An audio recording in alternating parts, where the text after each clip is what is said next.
This is a conversation with Chun Han Wong, a reporter at the Wall Street Journal and an author of the book Party of One, covering how Xi Jinping transformed China and its political system. And most importantly, an expert on China's internal insider politics, someone with a deep understanding of what actually goes on inside China's politics, how decisions and policies are made, and what drives those who make them. We talk about what does Xi and other people in the Communist Party leadership actually believe in, what are their deepest fears, and what do they really want to achieve, about how China was changed by Xi dismantling the collective decision-making system, about whether China has a grand strategy to become the number one superpower, or whether it's just improvising, how Beijing thinks about the confrontation with the United States, or what the purges in the Chinese military reveal about its confidence and preparedness to take military action, and much more. This podcast and interviews like this can exist only thanks to its supporters on Patreon and Substack, to whom I'm deeply grateful, and who get a bunch of perks in return for their support, including the full ad-free version of this and other episodes and additional bonus content. And if you want to get more geopolitical analysis, I also write a newsletter. You can find the link in the description. And now, enjoy the conversation. So, welcome to the podcast. Thanks for having me. So you've spent years covering China and watching how it changed and how the Chinese president Xi Jinping reshaped it over the past decade. And so I thought that maybe to begin this and to kind of explain all of that, if you were talking to someone who hasn't really been following what has been happening in China over the past decade and what kind of a country it has become, how would you explain how different is today's China from the one that we saw a decade ago? And not just in the way that she has more control, although that is probably a key one. It may be the more obvious one, but also in other ways it has been transformed over that time as you have been observing it. Sure. As a brief background, I probably should explain that I started covering China in 2014, so shortly after Xi Jinping took power in November 2012. So I wasn't quite there in Beijing at the time when Xi Jinping took office and started to put changes in place, but I was there from 2014 to 19. And then in Hong Kong from 2019 to 2023. So I was there for a big part of this process, saw some of these changes myself, experienced it myself.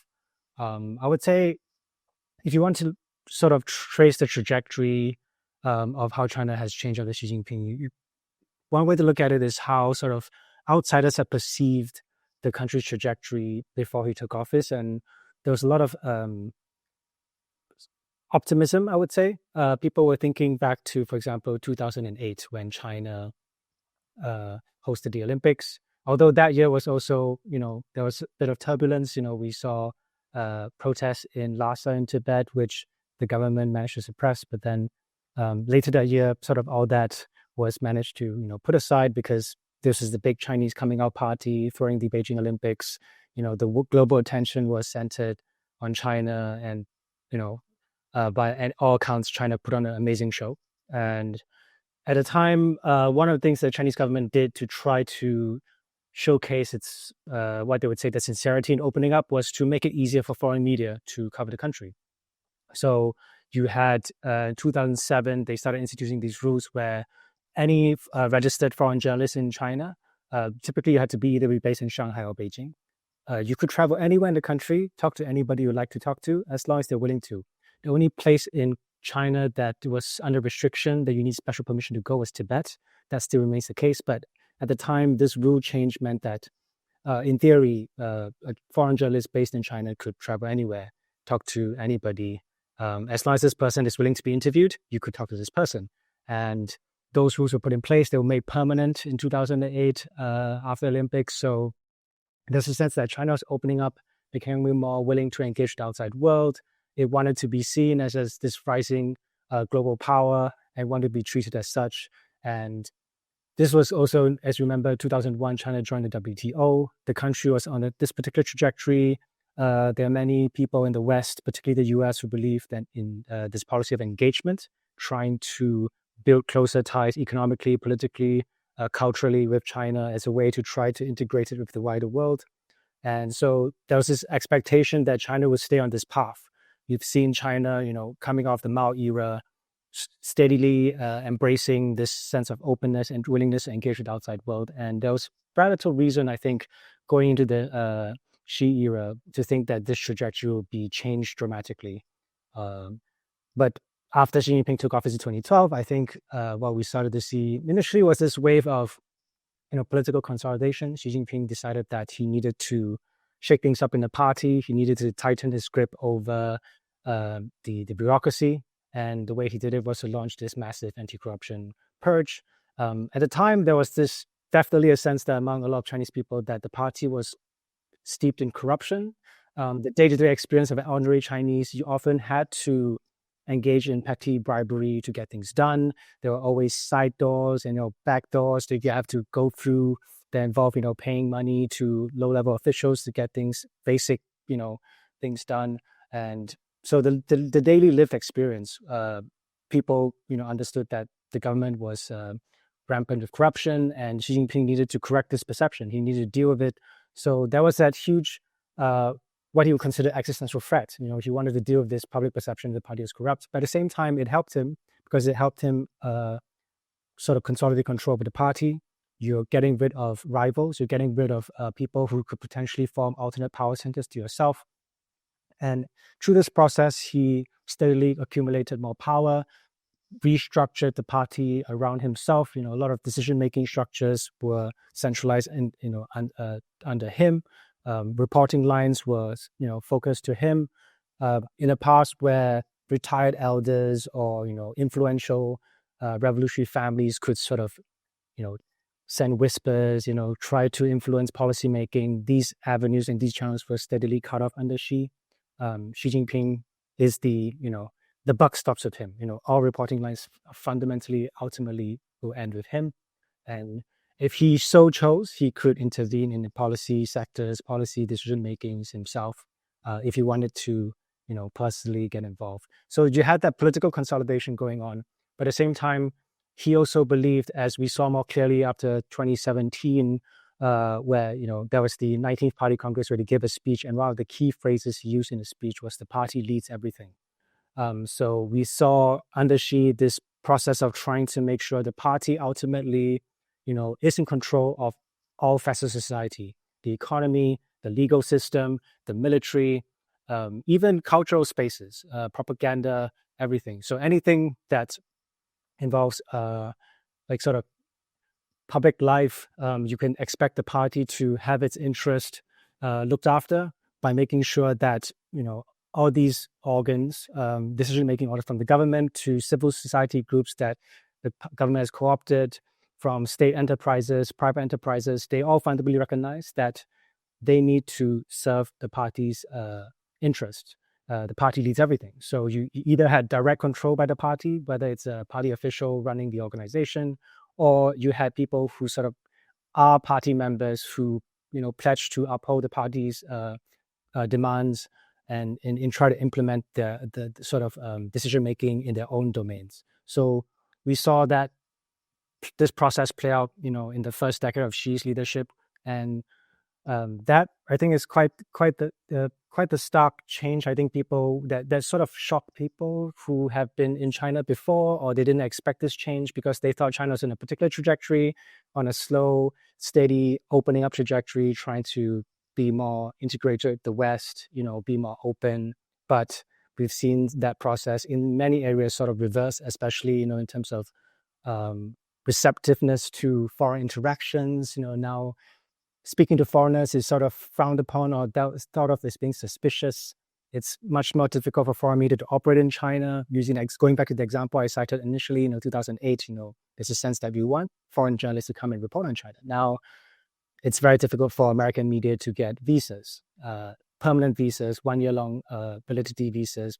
Now you can still get some short-term visas, but the sort of the control over the visa regime for foreign journalists is much tighter. It's also more difficult for scholarly exchanges. It's not that you can't go to China or for that Chinese scholars can travel out. It's just that the process for arranging such trips is more onerous. You have to pass through more approvals, and some people simply don't, bother because they think it's too difficult or they might get rejected. So there's all these things that we used to see heading a particular direction. Under Xi Jinping, you could make a strong case that it's gone in the opposite direction. And I think there's people who are disappointed by that. There are people who are, actually in support of such a change. But sort of from outsiders' perspective, I think a lot of people feel that this is something they didn't expect and something they wish did not happen, because I think most people want to be able to, engage more deeply with China, sort of, I guess some people would say there's a bit of wishful thinking that they sort of projected what they hope China to be under China, but now China has clearly made its choice under Xi Jinping. And for us as outsiders, I think we need to recognize that. We need to understand why they made such changes, why this trajectory shifted, and find ways to continue trying to engage and trying to study and trying to understand how China operates. Just a quick break here. If you care about geopolitics, and I assume you do since you're listening to this, you might want to consider signing up to get my newsletter, Station Zero. Once every week or two, you'll get a free geopolitical analysis, a story, trend, or pattern of something that's really important but that most people tend to miss. Like the one where I describe a chaotic oil war that's been going on between the US, Russia, and Saudi Arabia, that you basically never hear about, but that's quietly shaping geopolitics. If you want to sign up, just click the link in the description. And now, back to the conversation. Well, one of the things that you've mentioned when talking about how has China changed is how Xi Jinping restructuralized the party and the decision-making to revolve around him from the collective decision-making or collective leadership that was in place before. And that is clearly one of the key fundamental changes, along with the fact that previously China had sort of a regular change of power after every certain amount of time, whereas now it seems that Xi is the leader of life and the exchange of power is no longer happening. Clearly, your book is called the Party of One, so that kind of hints at how important this change has been. What do you think are the consequences for China and for how it has changed of this?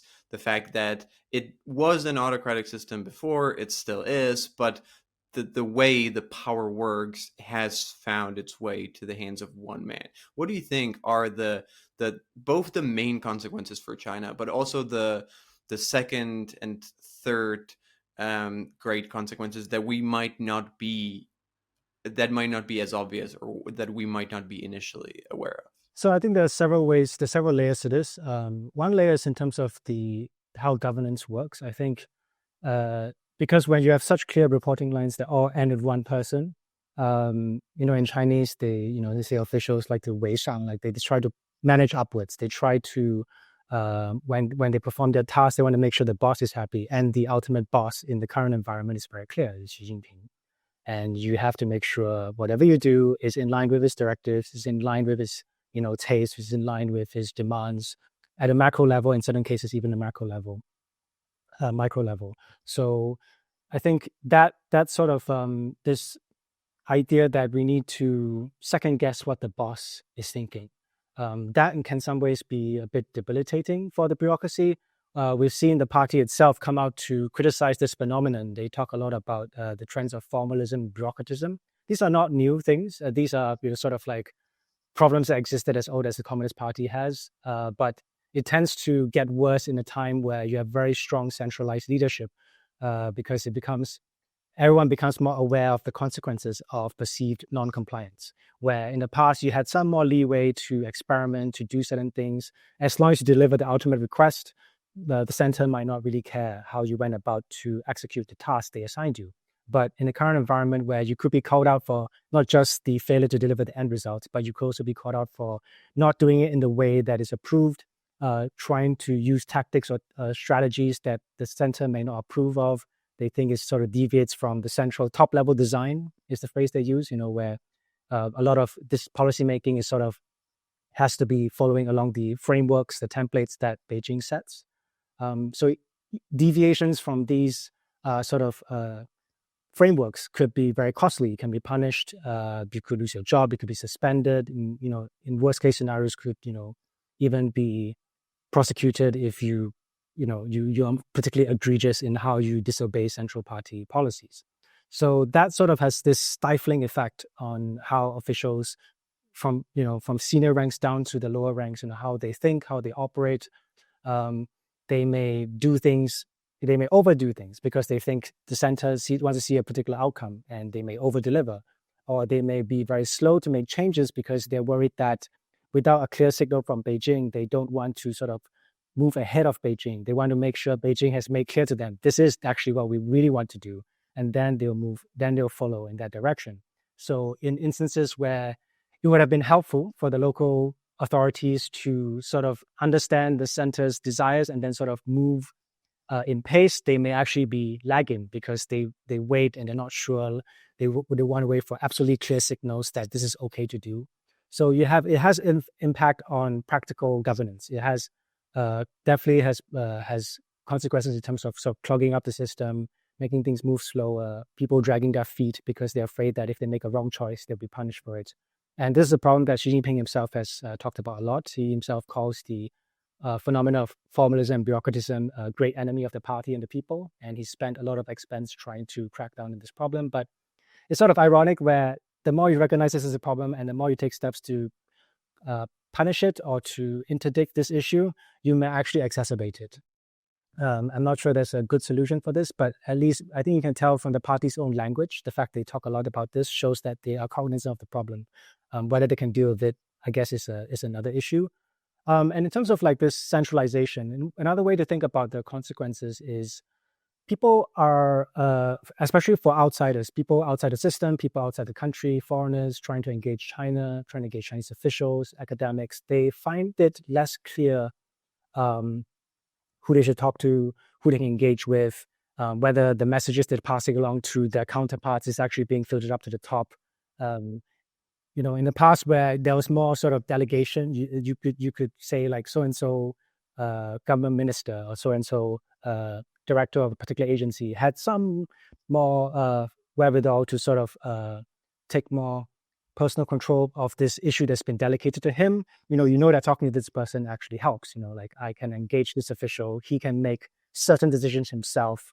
There's actually value in engaging these people. But now everything's sort of centralized. There's a lot of decision-making channels that is not transparent to us. We cannot see it. We're not sure on particular issues where the reporting line might extend to. At what level does it require a sign-off from, for example, Xi Jinping or a Politburo level official? It's sort of very opaque now. It's more opaque than before. So it becomes even harder for outsiders to know, to figure out like who can be engaged. Is it meaningful to talk to this official? Maybe 10 years ago it was, but maybe 10 years later is no longer the case because the internal structures have changed, the policy, the decision-making hierarchy has been changed internally.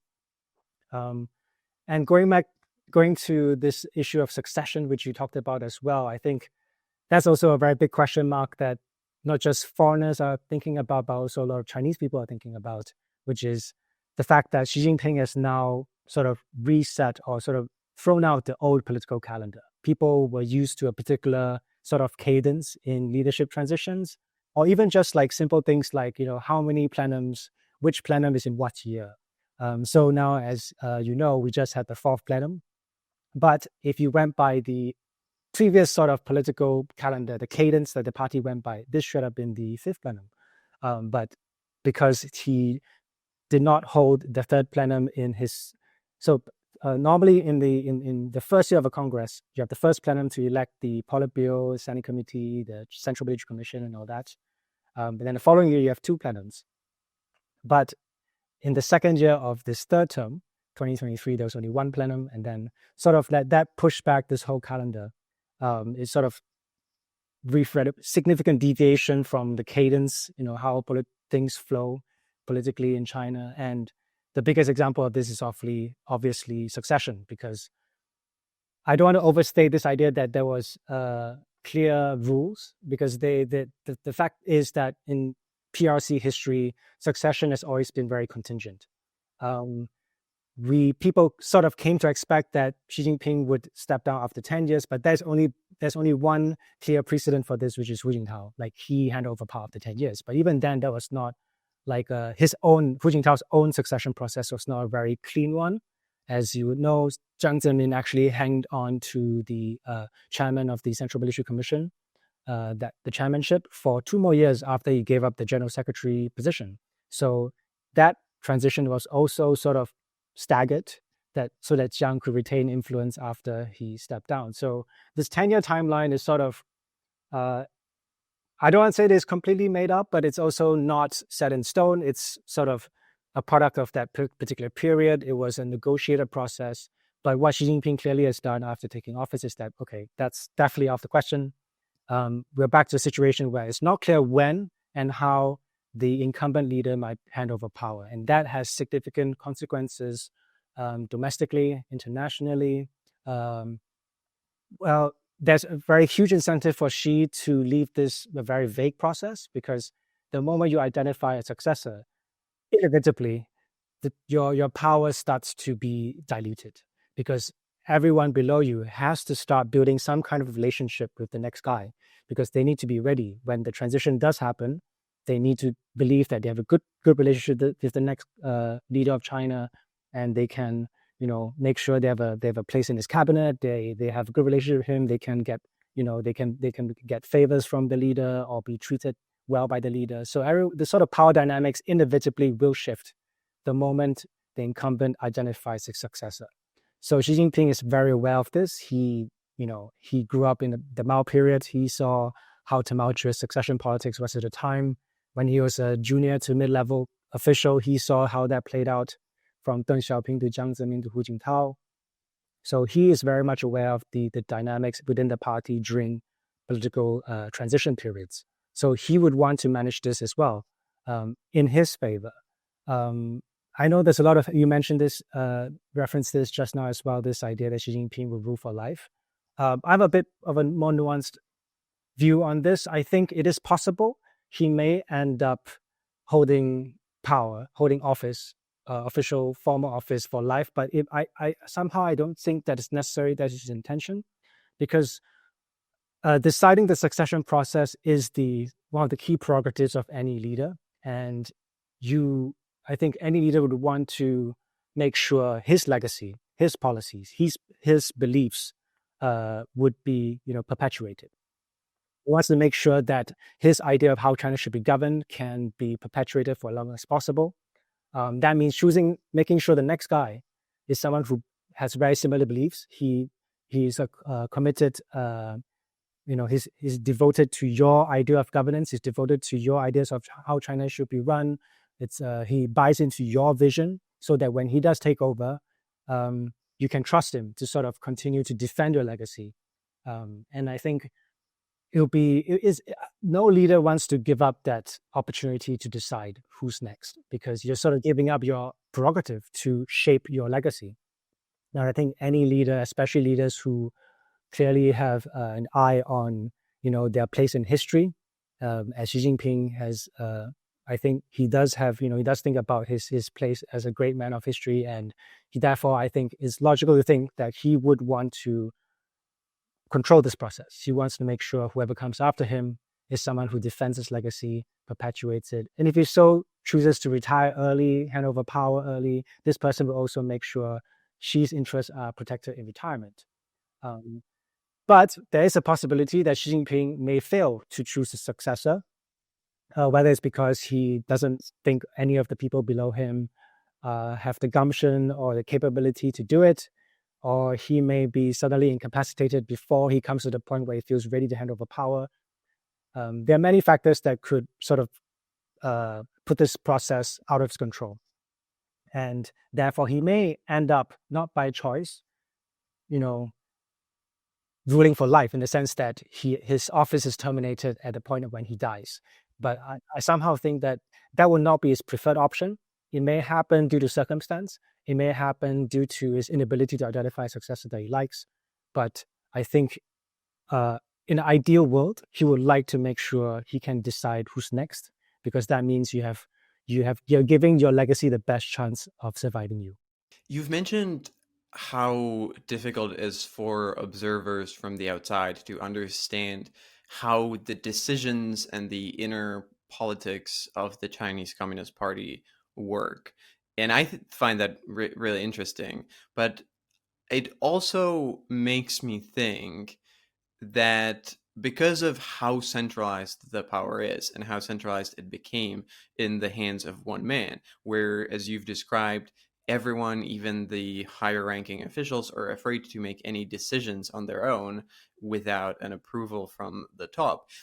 I guess, to what extent does this, or do this elite politics in China, or what anyone else but Xi thinks matter, if it, in the end of the day, it's Xi who has all the power and it's him who makes all the decisions? To what extent does all this elite politicking and all the other high ranking people in China actually matter? Or to what extent it is literally just about one person who makes all the decisions? Um, I think it can be a bit uh, sort of seductive idea that anything that China does is Xi's decision. I think it's any major policy change, any major policy platform, initiative, campaign. I think it's clear that it would have Xi's approval. But the specific design, I don't think Xi is not a Superman. He cannot control everything. He has to work with the within the bounds of like the possibilities. He has to work within the bounds of policy proposals that is presented to him. He may, for example, in a particular issue, he may ask for different ideas, different options, and then he's the one who chooses them. But he still, works within the bureaucracy, and the CCP is a massive bureaucracy, many different interests, different constituencies who have their own agendas. They would, yes, you want to intuit what the leader wants, but you also have your own interests to look after. You want to make sure in delivering what the leader wants, you also don't uh, screw yourself over. You don't want to undermine your own base, your own interests, make your life more difficult than necessary. So there are many different, I think, forces at play. And Xi Jinping still needs to work within this process. He needs to work within the bureaucratic machine that CCP is. So it's not that he can wish away problems or will things into existence just by commanding it. I think one way to look at this is that I like to tell people to think about Xi's power in two ways. Xi Jinping, a lot of people say he's the most powerful leader in China since Mao Zedong. And I think you can qualify that. I think there's a very strong argument for that. I have described him as such, and I think most people, not many people would disagree. But I think you have to understand power, like you have to look at it in two different ways. One is power relative to anyone else in the party. So the party right now is more than 100 million members. Is there any clear rival to Xi? Is there a clear leader in waiting? No. Sort of, you have a clear number one, but there's no clear number 2, 3, 4, 5. You have some within the near top echelons, the standing committee of the Politburo. You some people within there that arguably have more real power by virtue of their positions and what agencies they control. But there's no clear number 2. So Xi Jinping, in that sense, he is very powerful. There is no obvious challenger, no obvious rival, no alternate centers of power. So he is undoubtedly powerful in that sense. But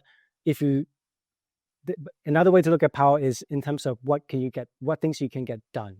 If I say do A, to what extent can A be achieved? And I think that is a much more debatable question. I think there's strong arguments to be made that Xi Jinping, if you measure power in that way, is actually his power is much more curtailed. He has faced difficulties in pushing through certain policies. For example, when I was in Beijing, I remember attending a press conference in 2015 where the labor minister was talking about how they would raise the retirement age. Everyone knows China has faced a huge demographic problem, aging society, also shortfalls in the pension funding. So they need to adjust the retirement age to account for all these demographic challenges. And everyone knows this has to be done. but it's a deeply unpopular policy because who wants to be told you need to work a few months more, a few years more than you had anticipated that you had to. So in 2015, the press conference, the minister at the press conference said, we have a roadmap in 2017. We'll start implementing these increases in the retirement age in 2017. Nothing happened.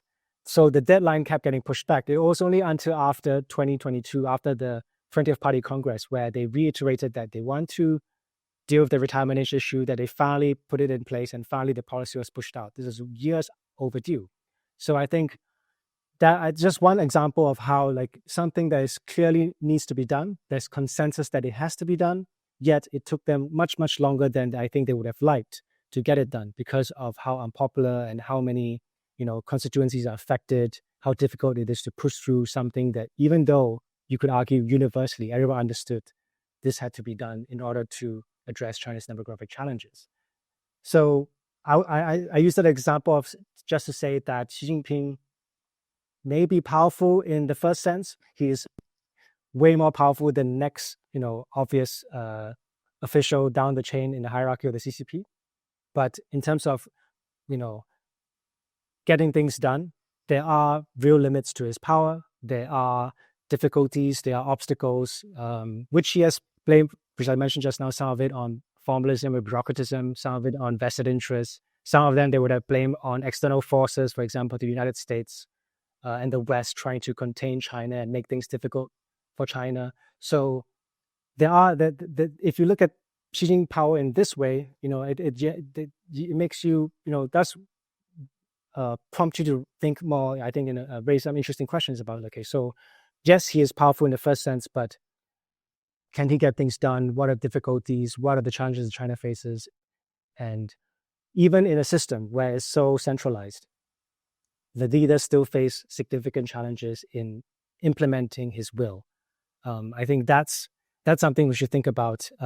Also, I guess there's implications on how Xi Jinping may choose to, like, I think what the thing about his power, I think, is that a lot of people criticize Xi Jinping for accumulating too much power, but in some ways his supporters have justified it by saying that he needs it because he needs this level of power to overcome vested interests. We saw what happened under Hu Jintao and Wen Jiabao era. Some people call it the lost decade. There were 9 members of the Politburo Standing Committee. Each of them is seen as representing certain vested interests, and there's a lot of policy gridlock. And people, I think there was a consensus within the party elite that we need to give the next guy strong enough control that he can overcome these things and do the big reforms. But I think where some people within the party were disappointed with was that we have given you this power, you are that powerful, or at least relative to Hu Jintao, yet you still couldn't do some of these big things that you promised us. So I think that's also an issue that he needs to grapple with, that there's sort of this disappointment that, we allowed you to accumulate this much control, yet you have yet to deliver on some of the key policy changes that we all understand we need to deliver. What do you think some of these key policies that people think she has not achieved are? I think this, by their own admission, I think they have identified some areas where, like, the sort of the challenge is quite difficult to overcome. One interesting thing is, for example, we all identify like anti-corruption as a big area where Xi Jinping has put a lot of attention to. Is one of the first things he did after he took power in 2012. If you remember, in 2018, Xi Jinping actually came out to sort of declare victory. He said, we've established like a crushing victory over corruption, which is sort of a bold statement to make, but he did say it. And sort of that was a way of claiming success in one of his key policy initiatives. Another thing where he has declared success over is poverty alleviation. So the goal was to deliver it by, is part of the centennial goals, the 2 centennial goals. So the first centennial goal is the 100th anniversary of the CCP. The second centennial goal is the 100th anniversary of the PRC. So the first centennial goal, he's achieved it by eliminating extreme poverty. Yet, by their own admission, there are still difficulties in terms of fighting corruption. The slogan these days is, and fighting corruption is always on the road. It's a problem that never quite goes away. You have to remain constantly vigilant. You have to, in their lingo, now you have to do self-revolution. You have to constantly fight this process of self-revolution. You have to constantly wage self-revolution to make sure the party stays pure, the party stays potent. You clear out any rot that may be fermenting within the party. It becomes an ongoing process which never ends, which sort of goes against this idea that Xi Jinping has defeated corruption, or that one of his great successes is fighting corruption. Because even today, we see fairly senior people go down. The PLA had lost many members of the high command. The fourth plenum that we just had, we saw the lowest attendance rate, the lowest participation rates in decades. So basically, the Central Committee, if you include full members and alternate members, is 376 people. And the most recent plenum, it was only about 84% of the original composition that showed up. So some of them had legitimate reasons, but a lot of them we know have been purged. Some of them have been expelled from the party. Some of them are under investigation. How is it the case that after declaring victory over corruption, after waging, the signature campaign for more than a decade, you still have so many people reaching the high ranks who are corrupt? The PLA, we've had a very odd situation now where the Central Military Commission has more vice chairmen than ordinary members. There's 2 vice chairs and just 1 ordinary member, which is lopsided. Originally, this CMC had 7 members. Now it's down to 4. How is it the case that after more than a decade of fighting corruption, yet we're still seeing such senior people go down? I think that's one area where, the success has to be qualified. And then also in terms of poverty alleviation, even though by 2020, China had claimed victory in delivering this goal to eliminate extreme poverty, yet I think if you look at, even by their own admission, there are areas where, the challenge in development, especially inland provinces, the less developed regions, there's still grave challenges. You're trying to make sure they continue to develop, trying to make sure, you're trying to uplift the sort of low-income communities there. Li Keqiang, when he was still premier, when he was still alive, he talked about how the fact that hundreds of millions of Chinese still live, they earn below, I believe it was $100 a month. Like the standard of living is still very low. So yes, you claim success in limiting extreme poverty, but it's sort of this arbitrary threshold that you set for yourself. You clear that threshold, but by many other objective measures, the challenges still remain. So apart from, I would say the one area where maybe Xi Jinping could say he has made clear progress, and I think people do give him credit for, is environmental protection. So I think people who visit Beijing, especially for me, when I first went to Beijing in 2014, smog was a daily issue. Sandstorms, sometimes where the smog gets so bad, like it literally max out the index for air pollution. Nowadays, by all accounts, it's much better. These occurrences are much fewer. Quality of the air, water is much more improved. People do take seriously Xi Jinping's demands for protecting the environment. So I think this is one area where it's made clear progress. We can definitely attribute to him, to his will, and delivered clear improvements from the past. But there are other areas where they've claimed success, but if you look at it more closely, you can raise questions about, is it really successful?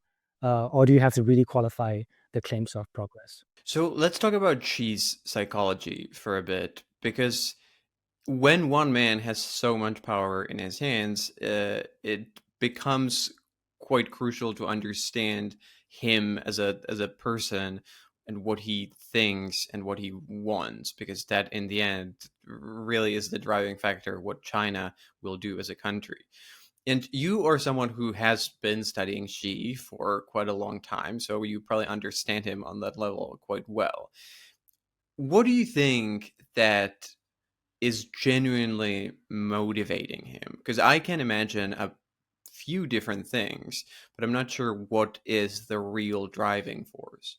Do you think that it's a fear of instability and maybe collapse, or is it the goal of national rejuvenation of China, or is it him building his own personal legacy as a leader that's comparable to Mao, or is it something else? What is it to understand and to maybe predict China?